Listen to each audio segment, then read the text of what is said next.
الرجیم بسم اللہ الرحمن الرحیم قال قد وقع علیکم من ربکم رجس وغضب اتجادلوننی فی اسماء سمیتموها انتم وآباؤکم ما نزل اللہ بها من سلطان فانتظروا انی معکم من المنتظرین فانجیناہ والذین معه برحمت منا وقطعنا دابر الذین کذبوا بآیاتنا وما كانوا مؤمنین۔ انہوں نے فرمایا بس اب تم اللہ کی طرف سے عذاب اور غضب آیا ہی چاہے، تم پر اللہ کی طرف سے غضب اور عذاب آیا ہی چاہتا ہے۔ کیا تم مجھ سے ایسے ناموں کے بارے میں جھگڑتے ہو جن کو تم نے اور تمہارے باپ دادوں نے ٹھہرا لیا ہے؟ ان کے معبود ہونے کی اللہ نے کوئی دلیل نہیں بھیجی، سو تم منتظر رہو، میں بھی تمہارے ساتھ انتظار کرنا ہوں۔ غرض ہم نے ان کو، ان کے ساتھیوں کو اپنی رحمت سے بچا لیا، ان لوگوں کی جڑ کاٹ دی جنہوں نے ہماری آیتوں کو جھٹلایا اور وہ ایمان لانے والے نہ تھے۔ قال قد وقع علیکم من ربکم رجس وغضب، اور انہوں نے فرمایا بس اب تم اللہ کی طرف سے عذاب اور اب تم پر اللہ کی طرف سے عذاب اور غضب آیا ہی چاہے گا۔ حضرت ہود جو تھے، ان کی جو قوم تھی قوم عاد، انہی کا تذکرہ پیچھے سے چل رہا ہے، اور اس سے پہلے اللہ رب العالمین نے قوم نوح کا تذکرہ کیا۔ اللہ رب العالمین نے انبیاء کرام کے جو واقعات بیان کیے ہیں، اس میں بڑی زبردست عبرت، نصیحت اور اسباق ہیں۔ حضرت نوح علیہ السلام کا واقعہ جو بیان فرمایا کہ جب اللہ رب العالمین کی جانب سے عذاب آیا ان لوگوں کے اوپر، تو دو چیزیں بڑی واضح طور پر اس میں ہیں۔ ایک تو یہ کہ جب عذاب آیا تو حضرت نوح علیہ السلام کے ساتھ جو ایمان لانے والے تھے ان سب کو اللہ رب العالمین نے بچا لیا۔ تو اللہ کے غضب سے اللہ رب العالمین پر ایمان اور شریعت کے احکامات پر عمل بچاتا ہے آدمی کو، یہ پہلی چیز۔ دوسری چیز، حضرت نوح علیہ السلام خود اپنے بیٹے کو نہیں بچا سکے، آپ کے سامنے وہ غرقاب ہو گیا، بچانے والی ذات صرف اللہ رب العالمین کی ہے۔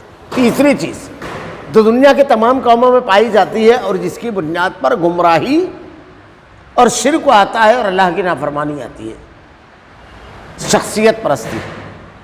قوم نوح کے لوگ ود، سواع، یغوث، یعوق، نصر، یہ بڑے نیک لوگ تھے۔ ان لوگوں کو وہ اللہ کا ذریعہ اور وسیلہ بناتے تھے۔ صحیح بخاری میں بھی یہ روایت موجود ہے اور قرآن کے اندر بھی اللہ نے اس کو ارشاد فرمایا ہے۔ اللہ تعالیٰ نے جب قوم نوح پر عذاب نازل فرمایا تو اللہ رب العالمین ارشاد فرماتا ہے فَلَمْ تَجِدْ لَهُم مِّن دُونِ اللَّهِ أَنصَارًا، کوئی ان لوگوں کا مددگار نہیں تھا، یعنی اللہ کے برگزیدہ بندوں کو پکارنے والے لوگ تھے، لیکن جب اللہ رب العالمین کا غضب آیا تو نہ کوئی مردہ بچایا نہ زندہ بچایا۔ یہ جو اللہ کے برگزیدہ بندے تھے ان کو پکارا لیکن یہ مدد کے لیے نہیں آئے، اس لیے صرف اللہ کو اکیلا کر کے پکارنا چاہیے۔ اللہ رب العالمین نے بعد کے تمام ادوار کے لوگوں کے لیے اس کو عبرت بنایا تاکہ ان واقعات کو پڑھ کر کے آدمی عبرت اور نصیحت حاصل کرے۔ اور آپ اکثر تاریخ کی کتابوں میں، کتب تاریخ میں اور مذاہب کی تاریخ میں قوم نوح کے تذکرے کو پائیں گے، اور یہ اس لیے ہے کہ انہیں آدم ثانی بھی کہا جاتا ہے۔ اس کے بعد نسل انسانی جو دنیا میں حضرت نوح علیہ السلام کے بعد انہی لوگوں سے چلی۔ اس کے بعد اللہ رب العالمین نے یہاں پر جس قوم کا تذکرہ کیا ہے قوم عاد، اللہ رب العالمین نے ان لوگوں کو اتنا زبردست صحت، قوت اور طاقت دی، اتنے بلند بالا اور اتنے اونچے پورے تھے کہ ان کے سامنے کوئی ٹھہر نہیں سکتا تھا۔ اور اللہ نے خود ارشاد فرمایا کہ میں نے ایسی جسامت، یعنی ایسی قوت، ایسی طاقت ایسا کسی کو نہیں دیا۔ یہ اللہ رب العالمین کا انعام تھا۔ یہ حضرت نوح علیہ السلام کی اولاد میں سے تھے، یہ لوگ بھی کفر اور شرک میں ڈوب گئے۔ قوم عاد کے بعد جب انہی کے بھائی حضرت ہود آئے اور انہوں نے آ کر کے اللہ کا پیغام پہنچایا تو انہوں نے انکار کیا، اور انبیاء کرام کی تعلیمات کا انکار عموماً سرباوردہ شخصیات، مشرکین اور مخالفین میں سردار اور بڑے لوگ سب سے پہلے کرتے ہیں۔ اگر آپ پڑھیں تو صحیح بخاری کی روایت ہے کہ اللہ کے نبی صلی اللہ علیہ وسلم کے اوپر ایمان لانے والوں کا جہاں تک معاملہ ہے، ہرقل کے دربار میں جب ابو سفیان کو بلایا گیا اور ہرقل نے اللہ کے نبی کے بارے میں سوالات کیے اور یہ کہا کہ دیکھو تم میرے ہر سوال کا جواب دینا، اور پیچھے کھڑا کر دیا کچھ لوگوں کو، اگر یہ غلط بولے تو اشارہ کر دینا۔ تو اس میں ایک سوال یہ تھا کہ اس نبی پر ایمان لانے والے کون لوگ ہیں؟ تو ابو سفیان نے کہا کہ کمزور اور غریب لوگ، غلام، یہ لوگ ان کے اوپر ایمان لانے والے کی کثرت ہے۔ تو کہا انبیاء کرام پر پہلے اول ویلا میں سب سے پہلے یہی لوگ عموماً قبول کرتے ہیں۔ تو یہاں پر بھی یہ معاملہ ہوا، یہ تاریخی چیز ہے۔ تو ہدایت کا معاملہ شخصیت، رتبے اور مقام سے نہیں ہوتا ہے، پیغام سے ہوتا ہے۔ یہاں یہ نقطہ سمجھنا چاہیے۔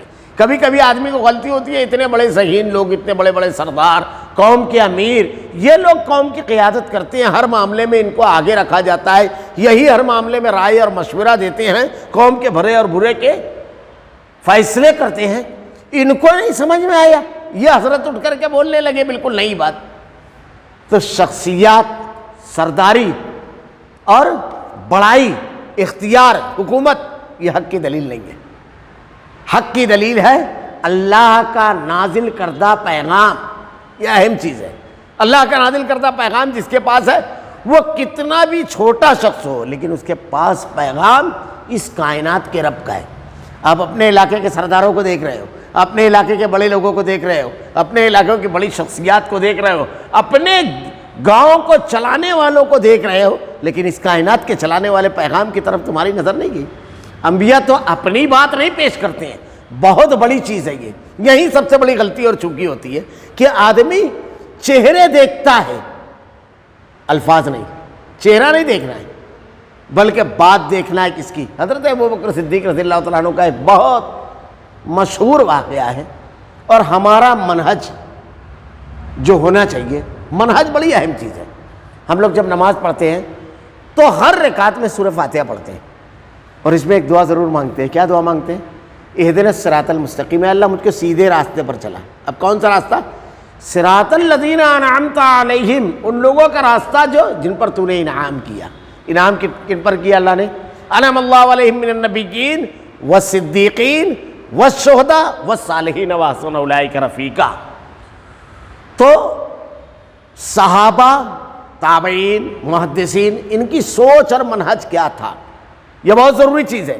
آج کے دور میں کوئی آدمی ایک دم نئی چیز لے کر کے کھڑا ہوا تو ہم نے تو دعا مانگی، انعم اللہ صراط الذین انعمت علیہم، اس راستے پر جس پر تیرے انعام یافتہ تھے۔ یہ بالکل نیا آدمی ایک چیز لے کے کھڑا ہوا، جیسے آج کل نئے نئے فتنے کھڑے ہو رہے ہیں، منکرین حدیث کے، بہائیوں کے، جدت پسندوں کے، یہ نئے نئے جو فرقے پیدا ہو رہے ہیں، سمجھ لیجئے کہ منہج سے ہٹے ہوئے ہیں۔ وہ چیزیں کہہ رہے ہیں جو سلف نے نہیں کہے۔ تو میں اس میں یہ بتا رہا تھا، منہج دیکھیے حضرت ابوبکر صدیق رضی اللہ تعالیٰ عنہ، بڑا مشہور واقعہ ہے۔ ہم کو چہرے نہیں، شخصیت نہیں، دلیل دیکھنا ہے۔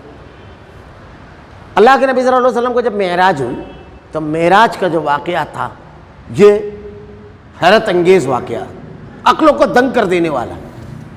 آج کے دور میں بھی ایسے ہی ہے معاملہ، اور اس دور میں تو اور زیادہ تھا کہ اللہ کے نبی نے صبح اٹھ کر کے کہا کہ رات کے ایک پل میں مسجد حرام سے مسجد اقصیٰ گیا، وہاں سے اللہ رب العالمین ساتوں آسمانوں کی سیر کی، انبیاء کرام کے ملاقاتیں کی، جنت و جہنم کو دیکھ کر رب العالمین سے ہم کلام ہوا۔ یہ پیغام بتایا جب، تو اسی واقعہ میں ہے کہ صبح جب آپ نے یہ چیز بیان کی تو ابو جہل کہتا ہے رک جاؤ، تمام لوگ جب آ جائیں گے جب یہ بات کہو گے؟ بولے ہاں بالکل کہوں گا۔ جب تمام لوگ جمع ہو گئے، اس کو یہ خدشہ تھا کہ کہیں ایسا نہ ہو کہ تمام لوگوں کے بعد سامنے یہ بات آپ نہ کہیں، ایسا نہ ہو، یہ خدشہ ہوا اس کو۔ تو اس نے جب یہ کہا تو لوگوں کو جمع کیا، اللہ کے نبی نے پھر اسی طرح بیان کیا۔ وہ کیا کہتا ہے؟ 1 مہینے کا سفر کر کے اونٹوں کا کلیجہ تھکا کر کے ہم فلسطین پہنچتے ہیں، اور تم کہتے ہو کہ رات کے ایک پل میں پہنچ گئے۔ حضرت ابوبکر صدیق رضی اللہ تعالیٰ عنہ، اس سے پہلے 5 وقت کی نمازیں فرض نہیں تھی، معراج پر فرض ہوئی، یہ دوسرے دن کا واقعہ ہے۔ ابوبکر صدیق رضی اللہ تعالیٰ عنہ کا مکان کچھ دور پر تھا، تو ابو جہل ابوبکر صدیق رضی اللہ تعالیٰ عنہ کے پاس پہنچا اور پہنچ کر کے کہتا ہے کہ سنو تمہارے نبی بالکل نئی بات کہہ رہے ہیں۔ پھر پورا واقعہ بیان کیا کہ وہ کہتے ہیں کہ رات کے ایک حصے میں مسجد حرام سے مسجد اقصیٰ گیا، پھر اس کے بعد وہاں سے 7 آسمانوں کی سیر کی، انبیاء کرام سے ملاقاتیں ہوئی، جنت و جہنم کے نظارے دیکھے، اللہ سے ہم کلام ہوا۔ اب اس کی دانست میں ایسی چیز تھی کہ اس بنیاد پر آدمی تمام چیزوں کا انکار کر دے۔ حضرت ابوبکر صدیق رضی اللہ تعالیٰ عنہ نے ایک شرطیہ جملہ کہا ابو جہل سے۔ ابو جہل کون تھا؟ اس امت کا فرعون۔ اللہ کے نبی نے کہا اس امت کا فرعون ہے۔ بات کس کے منہ سے آ رہی تھی؟ یہ غور کرنے والی بات ہے۔ بات کس کے منہ سے آ رہی تھی؟ اس امت کے فرعون سے۔ ابوبکر صدیق رضی اللہ تعالیٰ عنہ نے ایک شرط لگائی، اگر یہ بات میرے نبی نے کہی ہے تو میں اسے مانتا ہوں۔ یہ شرط صرف لگائی۔ آپ نے یہ نہیں دیکھا کس کے منہ سے آ رہی ہے، یہ دیکھا کس کی آ رہی ہے۔ اگر نبی کی آ رہی ہے، وقت کے فرعون کے منہ سے بھی اگر آئی ہے، اگر نبی کی ہے تو مانتے ہیں، اور نبی کی نہیں ہے تو نہیں مانتے، نہیں مانتے، نہیں مانتے۔ یہ عقیدہ اور منہج ہے۔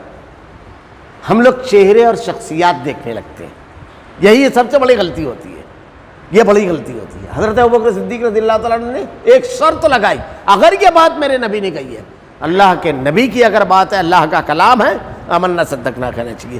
تو شخصیت کی بجائے دلیل کی اتباع۔ اب قوم عاد کے جو لوگ تھے ان کو بھی یہ چیز سمجھ میں نہیں آئی۔ اللہ رب العالمین نے اپنے انعامات کا تذکرہ کیا کہ اللہ تعالیٰ نے تم کو اتنی قوت دی، طاقت دی، اور اتنے طاقتور ہو، اور تب تم کسی کے اوپر چڑھائی کرتے ہو تو ظلم کرتے ہو، سختی سے اسے رون دیتے ہو۔ یہ سب چیزیں نہیں ہونا چاہیے۔ حضرت ہود نے ان کو سمجھایا لیکن وہ نہیں مانے، کہا بلاؤ اللہ کے عذاب کو۔ اللہ رب العالمین نے جب یہ کہا کہ اللہ کا غضب آیا ہی چاہتا ہے تمہارے کردار کی وجہ سے، اللہ تعالیٰ نے قرآن میں کہا ہے کہ کوئی مصیبت نہیں ہوتی ہے لیکن آدمی کے اپنے عمل کی وجہ سے، آدمی کے اپنے گناہ جو ہوتے ہیں، اسی لیے فوراً اپنا محاسبہ کرنا چاہیے کہ میری غلطیوں کی وجہ سے تو یہ تمام چیزیں نہیں ہو رہی ہیں۔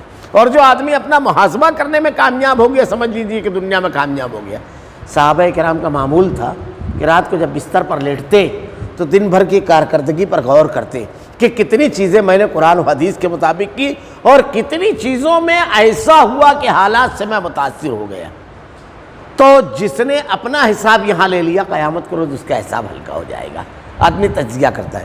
تو فرمایا کیا تم مجھے ایسے ناموں کے بارے میں جھگڑتے ہو مجھ سے جن کو تم نے تمہارے باپ دادوں نے ٹھہرا لیے؟ یہاں پر ایک اور نکتہ سمجھ لیجیے، بڑی پیاری بات ہے۔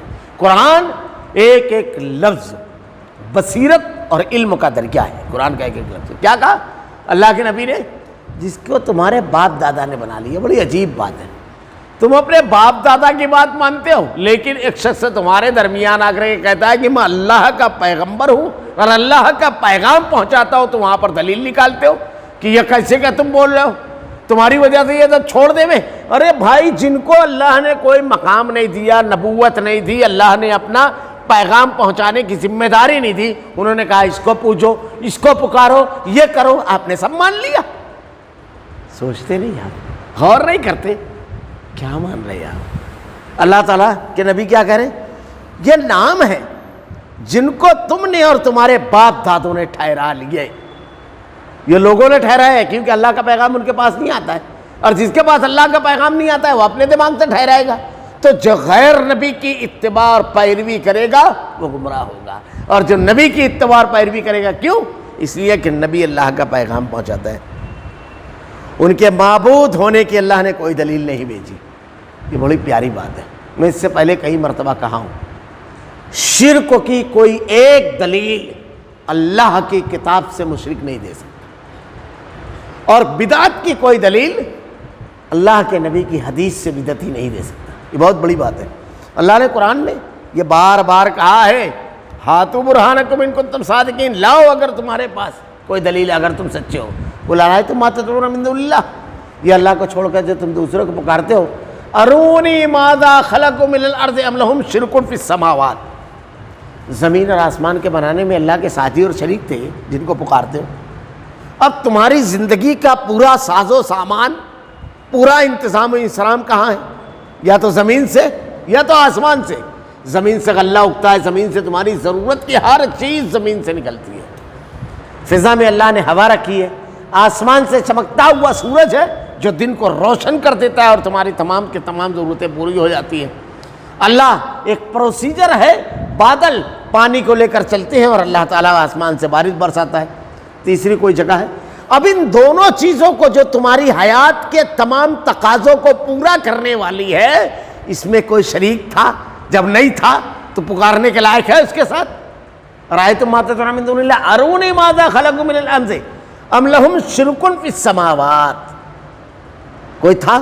کتنی پیاری دل لگتی دلیل ہے۔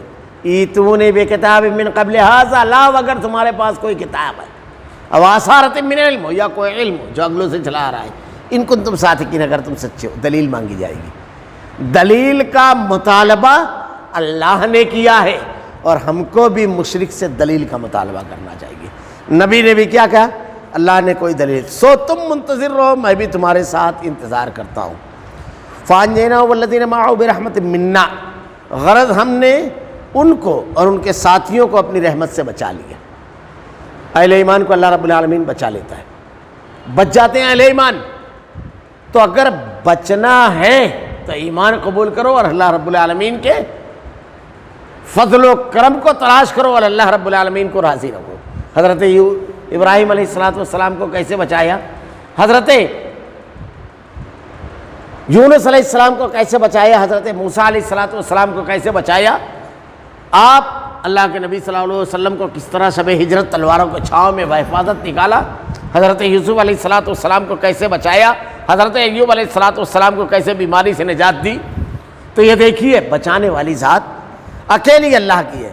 اللہ نے اہل ایمان کو بچا لیا۔ اس کا مطلب یہ کہ اللہ کے علاوہ پکارنے والوں پر جب کوئی مصیبت آئے گی تو جن کو یہ پکارتے ہیں کوئی مدد کے لیے نہیں آئے گا، یہ اللہ نے اپنی سچی کتاب میں کہہ دیا۔ اب اگر کوئی شخص یہ کہتا ہے کہ فلاں نے مدد کی، وہ کذاب اور جھوٹا ہے، یہ اللہ رب العالمین نے بتا دیا۔ جنہوں نے ہماری آیتوں کو جھٹلایا، اپنی رحمت سے بچا لیا، اور وَقَطَعْنَا دَابِرَ الَّذِينَ كَذَّبُوا، اور ان لوگوں کی جڑ کاٹ دی جنہوں نے ہماری آیتوں کو جھٹلایا، یعنی قوم عاد کا وجود ختم ہو گیا۔ قوم عاد پر عذاب کیسے آیا؟ اس کی تفصیلات احادیث میں آتی ہیں اور جو بیان کیا گیا، ایک روایت ہے کہ ایک صحابی بیان کرتے ہیں کہ میں اپنے علاقے سے چلا اور اعلیٰ حضرمی کی شکایت مجھ کو اللہ کے نبی صلی اللہ علیہ وسلم سے کرنا تھا، قبیلہ بنو تمیم کی۔ راستے میں مقام ربضہ پر ایک بوڑھی خاتون مجھ کو ملی، قبیلہ تمیم سے اس کا تعلق تھا، بنو تمیم سے۔ تو اس نے کہا کہ میرا ذات راہ ختم ہو چکا ہے اور میں اللہ کے رسول صلی اللہ علیہ وسلم کے پاس جا رہی ہوں مدینہ۔ میں نے اس کو اپنی سواری پہ سوار کر لیا۔ ہم لوگ جب مدینہ پہنچے تو مسجد نبوی کا پورا حصہ بھرا ہوا تھا، تمام صحابہ کرام موجود تھے۔ حضرت بلال حبشی رضی اللہ تعالیٰ عنہ اللہ کے نبی صلی اللہ علیہ وسلم کے ساتھ کھڑے ہوئے تھے۔ میں نے سوال کیا لوگوں سے تو لوگوں نے بتایا حضرت عمرو بن عاص رضی اللہ تعالیٰ عنہ کی سپہ سالاری میں قیادت میں ایک لشکر روانہ کیا جا رہا ہے، اسی کی تیاریاں ہیں۔ میں اللہ کے نبی صلی اللہ علیہ وسلم کے جناب میں حاضر ہوا اور حاضر ہونے کے بعد میں نے اللہ کے رسول سے ارشاد فرمایا کہ اللہ کے رسول، ہمارے اور بنو تمیم کے درمیان جو جنگل ہے اس کو فیصل بنا دیجیے، ہم ان کے اوپر غالب تھے، ہمارا فیصلہ کر دیجیے۔ اور اس کے بعد میں نے ارشاد فرمایا، میں نے کہا کہ اللہ کے رسول، میرے ساتھ بنو تمیم کی ایک بوڑھی خاتون بھی آئی ہوئی ہے۔ جب اللہ کے نبی نے سنا تو کہا اس کو بلاؤ۔ جب وہ آئی تو آ کر کے بیٹھی اور جیسے ہی میں نے کہنا شروع کیا اس کی قبائلی حمیت غیرت جاگ گئی اور وہ فوراً میرے قبیلے کے خلاف کہنے لگی۔ تو میں نے کہا تمہارا معاملہ تو ایسا ہی ہے جیسے قوم عاد کا وفد۔ تو اللہ کے رسول صلی اللہ علیہ وسلم مسکرائے اور آپ نے کہا قوم عاد کے وفد کا کیا معاملہ ہے؟ زبردست عام تھا ان لوگوں کا واقعہ، اللہ کے رسول صلی اللہ علیہ وسلم جانتے تھے، لیکن آپ نے پوچھا تو وہ کہتے ہیں کہ میں نے بیان کیا کہ اللہ کے نبی، ہمارے درمیان جو مشہور ہے کہ قوم عاد کے اوپر جب عذاب آیا تو بڑی زبردست قحط سالی آئی، اتنی خطرناک قحط سالی کہ پانی اور دانے کو وہ لوگ ترس گئے۔ تو انہوں نے اللہ کی جناب میں دعا کرنے کے لیے اپنے قبیلے کے ایک وفد کو بھیجا مکہ. جب یہ لوگ مکہ آئے تو مکہ میں ان کے قبیلے کا ایک شخص وہاں موجود تھا. اس نے ان لوگوں کی میزبانی کی. اب میزبانی اس طرح کی، روز ان کو دعوتیں ملتی تھی، روز شراب ملتا تھا، اور 2 لونڈیاں نہ ان کے لیے رقص کرتی. یہ اسی میں ڈوب گئے. اس کو بہت افسوس ہوتا کہ یہ جس کام سے آئے ہیں اس کو بالکل فراموش کر دیا انہوں نے.